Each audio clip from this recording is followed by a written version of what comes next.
ఉంటుంది, కానీ దానికి ఒక లెక్క ఉంది. ఆ తిక్కేంటో చూపిస్తా, అందరి లెక్కలు తేలుస్తా అంటూ మన ముందుకు వచ్చేస్తున్నారు చమ్మక్ చంద్ర along with his team. So let's welcome them.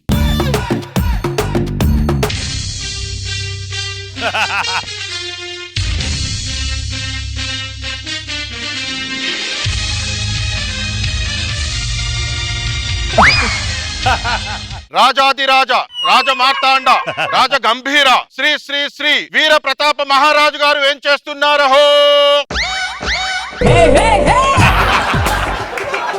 Maharaja bathroom లో స్నానాల గదిలో కూర్చున్నట్లు ఆ పీట మీద కూర్చున్నారేంటి? ఇలా సింహాసనం మీద కూర్చోండి. ఓ అక్కడ కూర్చోవాలా? మహామంత్రి, ఎక్కడ నెగ్గాలో తెలిసినవాడు రాజు కాదు, ఎక్కడ తగ్గాలో తెలిసినవాడే నిజమైన రాజు. బాగానే తగ్గితే వెళ్ళి ఆ సింహాసనం మీద కూర్చోండి. అటులోనే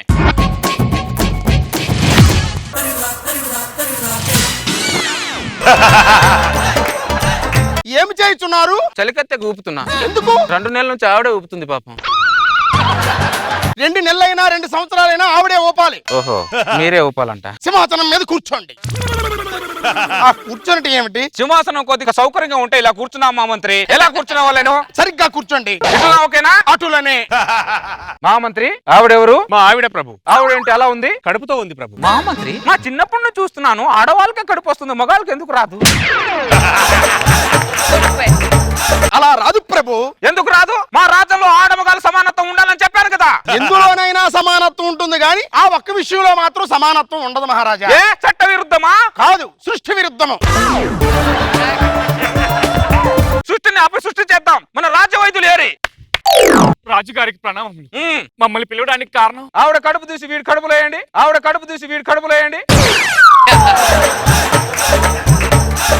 అది ఎలా సాధ్యమవుతుంది మహారాజా? ఎందుకు సాధ్యం కాదు? సాధ్యం కానప్పుడు మీరు వైద్య శాస్త్రం ఎందుకు చదివితిరి? మాకు సక్రమంగా ఉపయోగపడినప్పుడు మీరు మాకెందుకు? మిమ్మల్ని రాజ బహిష్కరణ చేస్తున్నాను. మహామంత్రి, మీరు నన్ను కాపాడాలి. మహారాజా, పిల్లల తర్వాత ఆడవాళ్లే కనాలి. పిల్లల ఆడవాళ్ళకి అని చెప్పి మేము చదివిన పాఠ్య పుస్తకాల్లో లేదే. మీరు పుస్తకముల దాకా ఎక్కడ వచ్చేతరి? పలకాబలపం దగ్గరే ఆగిపోతారు. పలకాబలపం దగ్గరే ఆగిపోతారు. 2 సంవత్సరాలు చదివితీమి కదా. చదివితిరి. మొదటి సంవత్సరం ఆతో మొదలు పెట్టితిరి, 2వ సంవత్సరం ఆతో ముగించితిరి. ఆలు చదువులు కాదా? ఆలు అక్షరాలు కాదా? 2 అక్షరాలను అవమానించినందుకు మహామంత్రిని రాజ బహిష్కరణ చేస్తున్నాను. మీరు ఇలా బహిష్కరించి రాజ్యంలో సగం మంది ప్రజలు ఖాళీ అయితిరి. ఆ ఖాళీ అయిన ప్రజలతో ఒక ఊరి ఏర్పడినది. ఆ ఊరు కాస్త రాజ్యమైనది. మీ నాన్నగారి పరిపాలనకి మీ పరిపాలనకి చాలా వ్యత్యాసం ఉన్నది. ఏమిటా వ్యత్యాసము? మీ నాన్నగారి పరిపాలనలో పై రాజ్యపు రాజులు గజగజా వణికేవారు. మీ పరిపాలనలో మన రాజ్యంలోని ప్రజలే గజగజా వణుకుతున్నారు. చలికాలం కాదా అలాగే వణుకుతారు. మహామంత్రి, మొన్న పక్క దేశపు రాజ్యంలో భోజనానికి వెళ్ళాం. ఆ రాజు సింహం తల బొమ్మని తల మీద నిమురుతున్నాడు. అలా మేము కూడా నిమరవాలి. లక్ష్మణ సింహం బొమ్మను తెప్పించదు. బొమ్మ నిమిరితే ఆ రాజుకు మాకు తేడా ఏమున్నది? మరి మాకు నిజమైన సింహం తలక కావాలి. మహారాజా, మీరు విన్నది నిజమే. తక్షణమే ప్రవేశపెట్టుము. వీటి చేష్టలు ఏమిటో అర్థం కావటం లేదు. మహామంత్రి, అంగట్లోకి వెళ్ళి బెల్లం తెమ్మన్నంత సులువుగా అడవికెళ్ళి సింహం తల తెమ్మంటున్నాడు. ఇప్పుడు ఎలా? అంతే అంటారా? అంతే. వెళ్ళిరండి. సరే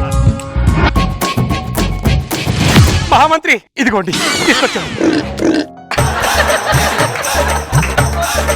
ఆ నల్ల రంగును చూసి పంది తల అని వారు గమనించెదరు. వెళ్ళి రంగు వేసి రండి. మహామంత్రి, ఇదిగోండి. ఒక్క నిమిషం. మహారాజా, అప్పుడే తీసుకొచ్చితిరా? సింహంతో తేవడానికి 3 రోజులు పడుతుంది అనుకున్నాము. 1 రోజులో ఎలా తీసుకొచ్చితిరి? అంటే మహారాజా, ఈ సింహము మన రాజ్యపు గోడని ఇలా రుద్దుతూ నిలబడింది మహారాజా. వెనుక నుండి టపీమని పట్టేసుకున్నాను.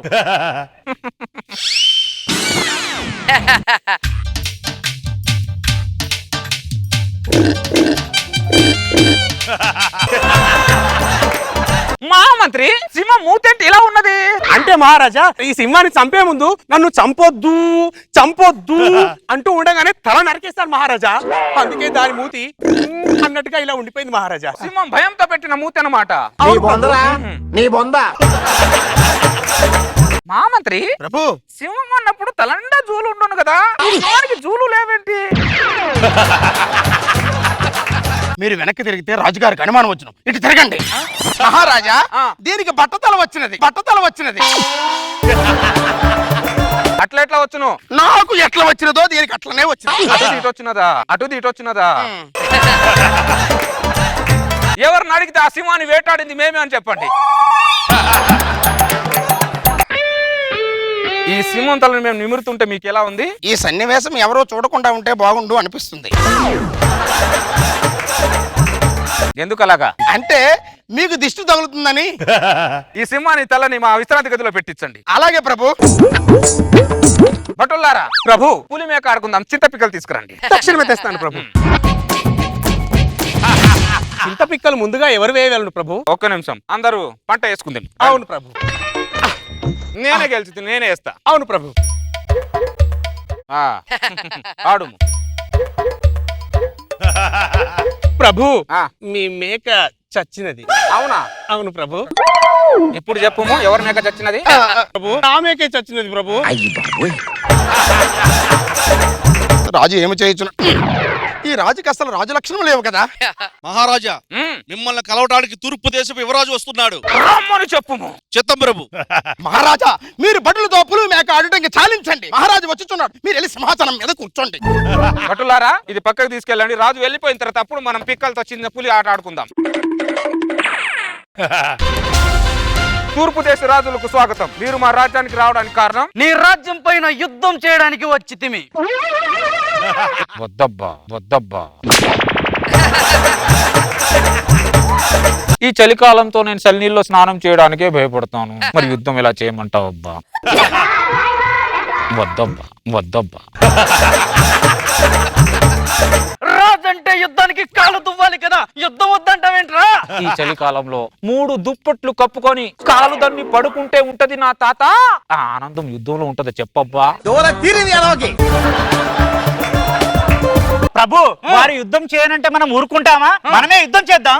మహామంత్రి, ఎదుటి రాజు సై అనకుండా యుద్ధం చేయడం రాజని తరిపించుకోదు మహామంత్రి. నేను సై అననబ్బా, నేను సై అననబ్బా. ఈ చలికాలం అస్సలు అన వద్దబ్బా. మనకి యుద్ధాలు ఎందుకబ్బా? వెళ్ళబ్బా. మహామంత్రి ప్రభు, పద వెళ్దాం. చిత్తం ప్రభు. ఎందుకబ్బా మనకి యుద్ధం? 3 పూట్లు తిని రాజ్యంలో 2 కాలు చాపుకొని పడుకోక మనకి ఎందుకబ్బా? ఈ యుద్ధాలు గిద్దాలు మనకి ఎందుకబ్బా? వద్దబ్బా, వద్దబ్బా. మహామంత్రి ప్రభు, వంట అయినదా? అయినది ప్రభు. పదండి తిందాం. వేడి వేడి పప్పులో నెయ్యి వేసుకొని తింటే నా తాత తాత పరిపాలన ముఖ్యమా పప్పు ముఖ్యమని అడుగుతాను. పప్పే ముఖ్యం అంటాను. అలా ఉంటుంది నా తాత.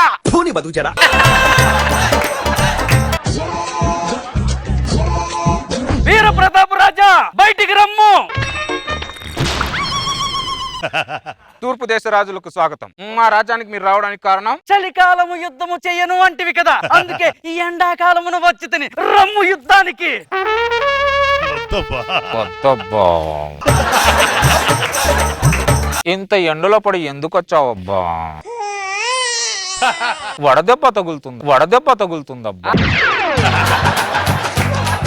సింహాసనం మీద కూర్చొని ఈ ఎండాకాలంలో ఈ చల్లటి మజ్జిగ తాగుతుంటే ఉంటది నా తాత. చలికాలం వస్తే చల్లో యుద్ధం చేయనంటావు, ఎండాకాలం వస్తే ఎండలో యుద్ధం చేయనంటావు. అసలు ఏ కాలంలో యుద్ధం చేస్తావురా నువ్వు? నేను ఏ కాలంలో యుద్ధం చెయ్యనబ్బా. వద్దబ్బా, నాకు ఏ యుద్ధం వద్దబ్బా. అబ్బా, నువ్వు ఇంత దూరం నుంచి వచ్చావు కాబట్టి నీకు 4 బస్తాలు కందిపప్పు ఇస్తాను తీసుకొని వెళ్ళబ్బా.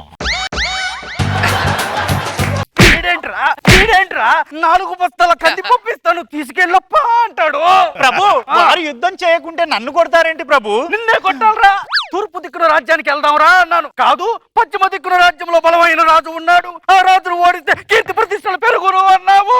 తిప్పాల్సిన చేత్తో చింత పెక్కలు విప్పుతున్నాడు. పెద్ద బెప్ప రాజుగాడు లాగున్నాడు రాయుడు. ఈ నమ్ముకొని వేలాది మంది సైన్యాన్ని తీసుకొచ్చాను రా. ఇంతమందిని ఎందుకు తెచ్చావబ్బా? వద్దబ్బా, అసలు యుద్ధమే వద్దబ్బా. నువ్వు వెళ్ళబ్బా. నీకు దండం పెడతాను రా. కావాలంటే యుద్ధంలో నేనే ఓడిపోతాను రా. ఒక్కసారి యుద్ధం చేయరా. ప్రభు మరి యుద్ధం చేసేలా లేరు, మన రాజ్యానికి వెళ్ళిపోదాం పద ప్రభు. ఒక్కసారి వెళ్ళబ్బా, నాకు ఎందుకబ్బా యుద్ధాలు? 3 పూట్ల తిని రాజ్యంలో కాలు చాపుకొని పడకోక మనకి ఎందుకబ్బా ఈ యుద్ధాలు? భటులారా, మంచి నిర్ణయం తీసుకుని తినా. మంచి నిర్ణయం ప్రభు. మనకి ఎందుకబ్బా ముద్దు పప్పుతో నెయ్యి చేసుకుని అమ్మగా తినుకోక. పదండి, మా మంత్రి వంట అయినదా? అయినది ప్రభు. పదండి వడ్డించు.